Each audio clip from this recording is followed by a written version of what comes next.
Hello, welcome guys to the part 2 of this video. Thank you.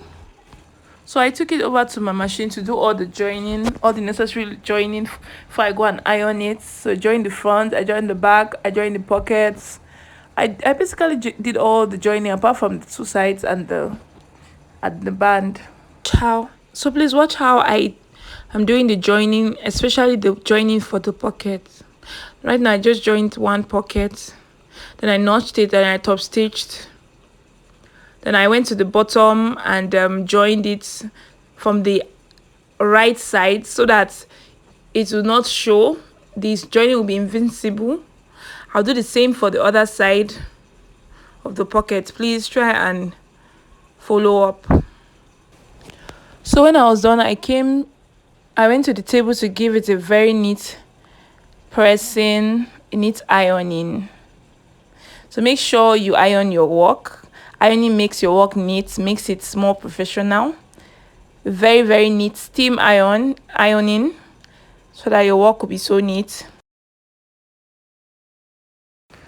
Please notice how I am using the ironing to set the pocket properly. So you set it properly so you can pin it. I've set it up properly with the ironing, and then I'm pinning it neatly. The two sides of the pocket, I'll iron it and then I'll pin them.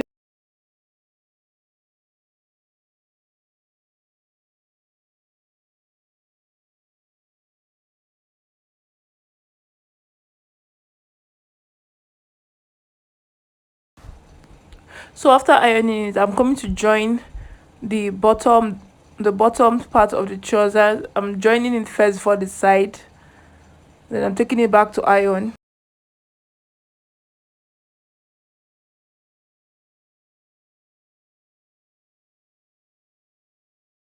So I'm going ahead to mark our darts.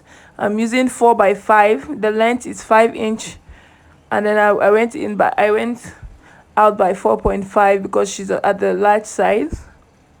So on the norm you can use 4 inch or 3.5 inch for people that are not so big. And I'm notching it so that I will just know the place if I go down to the machine to do that. So as you can see, we've done our darts, and then we've done our darts. Now I'm coming to pin and marking the waist and all that. So this video is going to have part 2. Thank you for watching. Thank you so much. God bless.